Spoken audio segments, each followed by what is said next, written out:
Dr. Dhaliwal, I don't see here, so we can.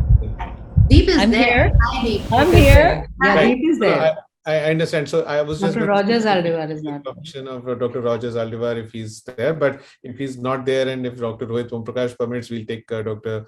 Deepinder first because she's joining us from across the world. So with that, Dr. Rohit, is that okay to proceed?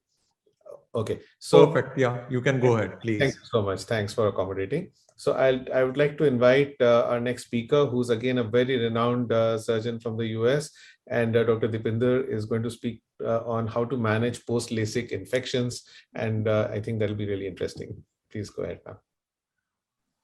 Thank you very much. Is everyone able to hear me? Yes. Yeah, perfect, ma'am. And see my slides? Yes. Perfect. Perfect. Okay, well, what a joy to be with all of you all over the world, so many different continents. And it is really an honor and privilege to present at the All India ophthalmic conclave. I have to say, I learn so much from all of my international colleagues, and it really is a joy to share ideas. So the theme of this symposium is when the going gets tough. And one thing that's been very challenging is when we encounter post LASIK patients who have an infection. So I'd like to present our findings. And we're lucky at the University of Pittsburgh, we have the Campbell Ocular Microbiology Laboratory. So it helps us to identify organisms early. So let me get started. Here are my financial disclosures. So all surgeries have risk. And when we talk to our patients, we want to always say, is the benefit really worth the risk? And if people have healthy eyes and really reasonable minds, we think, yes, refractive surgery is worth it. However, we have to remember that the incidence of infectious keratitis after LASIK is way less than 1%. It's really 0.35 to 0.2%. However, if it happens to that person, to that one patient, it's 100% in their experience, correct?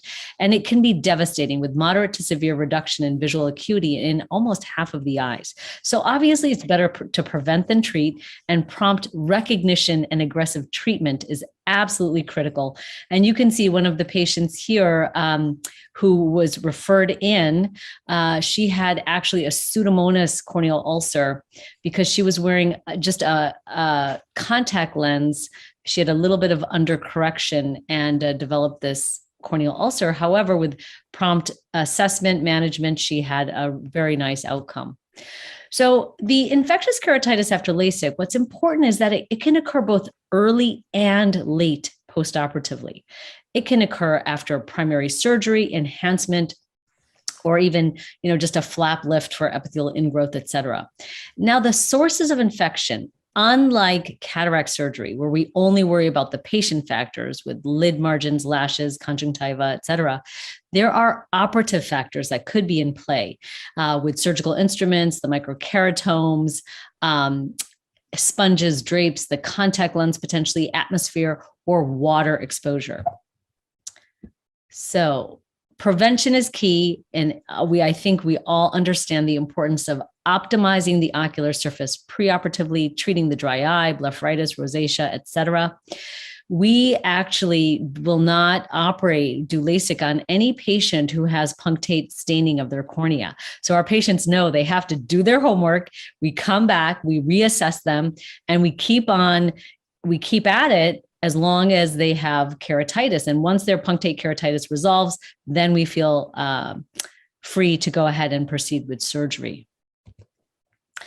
The day of surgery, we do a 4th generation fluoroquinolone pre-op. We do 10% povidone iodine just to the lids and lashes. We do not do any conjunctival betadine because we don't want any edema to interfere with the application of the suction ring.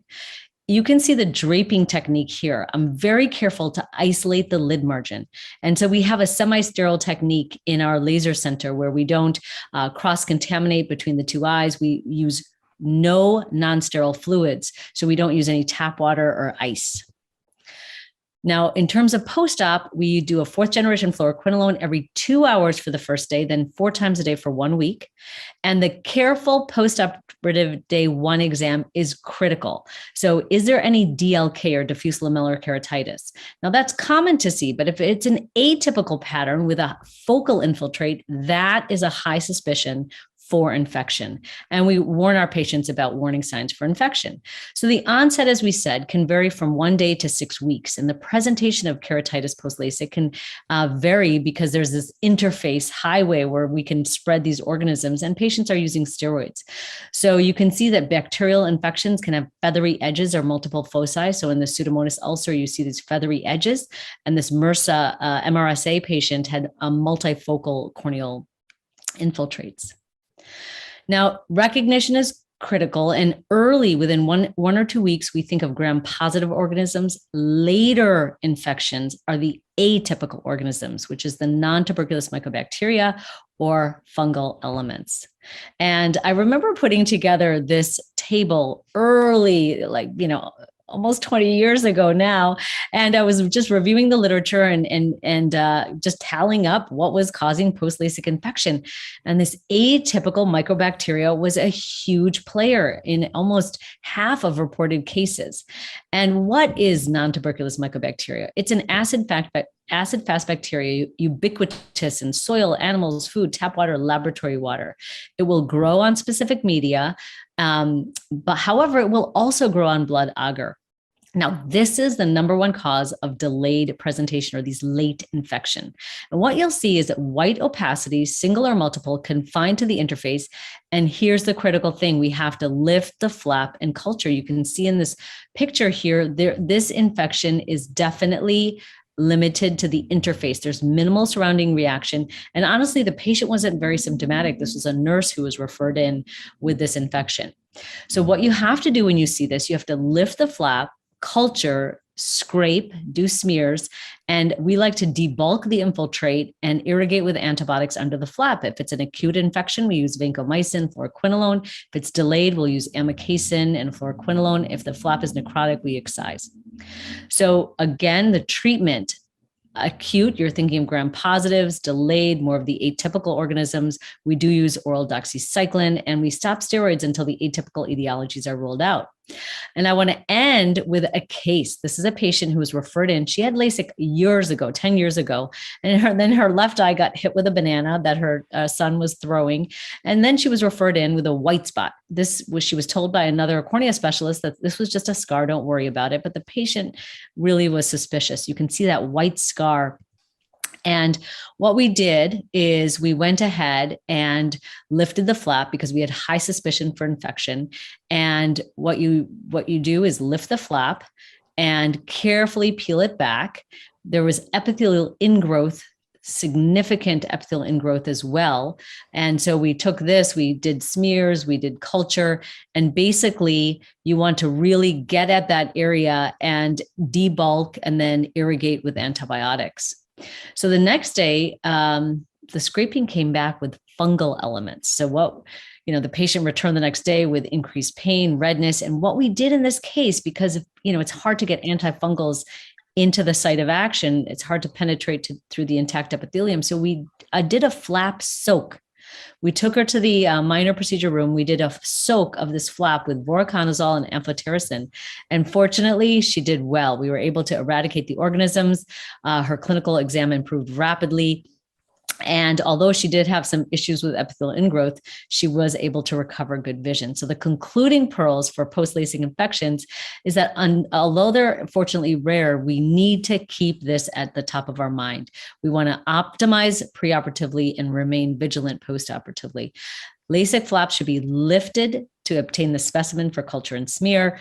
Early infections, remember, those gram-positives are most common. Later infections, think of atypical organisms. And thank you so much for your attention. I used to show pictures of my children all the time, but now here's our new pandemic puppy, Nico, who just brings joy. I hope to see you all at the World Cornea Congress in Chicago, September 28th and 29th.